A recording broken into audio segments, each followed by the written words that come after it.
We've been listening to the New Orleans Police Department update on the tragedy in New Orleans. Right now, I want to go to CBS News reporter Nicole Sganga on the phone. Nicole, what are your sources saying about this attack? Well, right now, FBI, of course, investigating possible explosive devices at the scene. Federal law enforcement working with local law enforcement down there to really sweep the scene and determine, are there any other incendiary devices, any other improvised explosives as part of this horrific attack? You know, investigators say on the scene that they found what appeared to be an improvised explosive device at the scene of the crash, but they're trying to determine right now whether or not any of those devices were viable. And of course, the FBI has resources. They have, labs in Huntsville nearby, in Quantico. Likely now that at least some of the evidence from the scene, once documented, will make its way there for investigators to find out a little bit more about the sophistication of this attack, as well as the scope of it. You know, this obviously, a mass casualty attack. Whether the suspect here was motivated by ideology, still an open question. We heard there from the FBI that this was not a terrorist event. But of course, over the last decade, vehicles have been used as weapons to target, to kill, to injure pedestrians in cities from, London to New York to Berlin in similar terrorist incidents. So a lot more questions than answers at this point, but FBI rushing to the scene there, what was an already heavily law enforcement secured area with barricades, yet still, at parts a soft target, leading to this horrific attack, and trying to determine again, just the scope of this attack, who might have been behind it, and what the horrific motivations were. We know that New Year's, there's always heightened security. Was there any particular threat, either in New Orleans or nationwide, that federal authorities were monitoring? Was there a heightened level of threats around New Year's? There was concern following, the incident that you referenced at the Christmas market in Magdeburg, Germany, where at least 5 people were killed, more than 200 injured after that car plowed into the holiday market. Federal law enforcement always concerned about a copycat attack. And so there had been some, discussion within the Department of Homeland Security, the FBI, just a heightened sense of awareness that that incident could trigger another one here in the homeland. But there was no specific or credible, incident that police were aware of, either in New Orleans or even in, places with larger celebrations like New York City. Of course, law enforcement always monitoring these kinds of cities for any sort of disturbance. But we know there was a heightened number of law enforcement who were there on the ground. Of course, this happening in the French Quarter, the heart of the tourism industry, so many people visiting for, New Year's Eve. On top of that, of course, hours before the city is hosting the Sugar Bowl, the football game between the University of Georgia and Notre Dame. So, of course, there were more law enforcement on the ground there, but no specific incident that law enforcement was aware of. But there has been this real heightened sense of alert, and in federal law enforcement bulletins that CBS News has obtained over the past 6 months, over the past year, there is a constant mention of vehicle ramming because, investigators know that this is one of those low barrier mass casualty attack weapons that, access to a car, unfortunately, might incentivize this kind of attack, and it's a difficult attack, to sort of safeguard against. Of course, cities can employ design strategies to try to prevent vehicle ramming. They can consider, more barricades, but there are, of course, trade-offs between securing the cities and designing streets that way, and just the everyday use of public spaces. And of course, the French Quarter, so historic, a place for people to gather, and especially in the new year, one where you want people to be able to move freely and to celebrate. Nicole Sganga in Washington, thank you. As we look live at New Orleans, the site of this horrific New Year's tragedy, people celebrating new beginnings, optimism at the beginning of the new year, and now the people of New Orleans, the people across America waking up to this tragedy. that is unfolding right now in Louisiana. We want to bring in CBS News producer Pat Milton, who covers national security. She's talking with her sources. Pat, what have you learned right now? We are talking with our law enforcement sources, and they tell us that the situation is extremely fluid. There's many unanswered questions. What is the motive? Were there more people involved here? We don't know the status of the suspect. We don't know if the person is in custody or whether they're deceased. We're still trying to determine what the situation is there.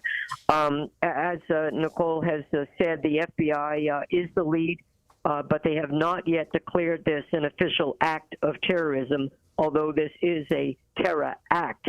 They're still trying to determine that. They've mobilized, FBI and their resources, including the FBI national security agents teams trying to work with partners overseas to see if there's any kind of connection that this person may have had in this horrific event. Pat, I want to ask also about, you mentioned terror, and we heard the FBI say this is not a terror attack. Can you explain why that terminology, why law enforcement officials are careful about using that terminology when at this point we don't know what the motive is? Exactly right, and that's what they're trying to determine. They're trying to determine, was this an act that was politically motivated? Was it motivated by any kind of ideology? Or was this just a person that a lone wolf that decided to commit this horrific event?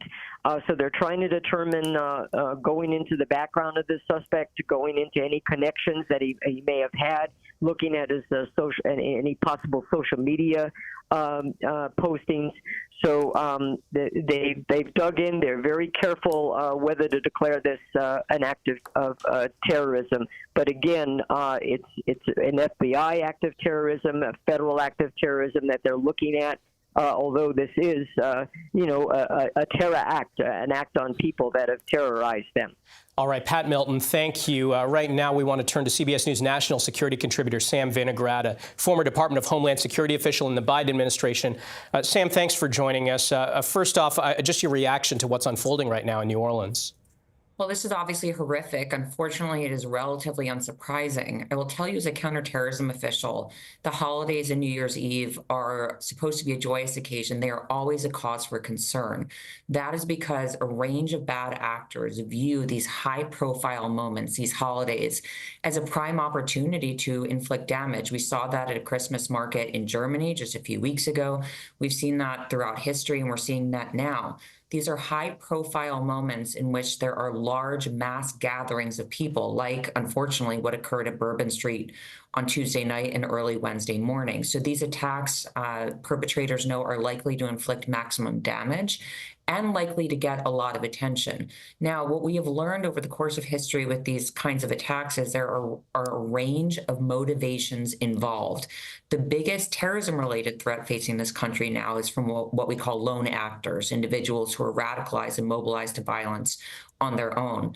Authorities are not yet calling this an act of terror, but there are a range of other potential motivations, whether it be criminal in nature, a personal grievance, or another matter. So right now, authorities are trying to stabilize the situation, learn more about the subject or the suspect, including whom this individual may have been in touch with, and most importantly, Michael, to make sure that this is an isolated threat and that there aren't other attacks planned by this individual or co-conspirators to inflict more violence. And Sam, I want to talk about the suspect because we still haven't heard from local police or federal authorities whether the suspect is in custody, whether the suspect is alive. Why might they not want to release that information at this point?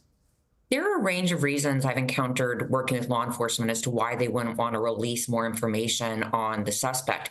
In the first instance, they likely have to ascertain if someone in custody was the person who they believe perpetuated the crime.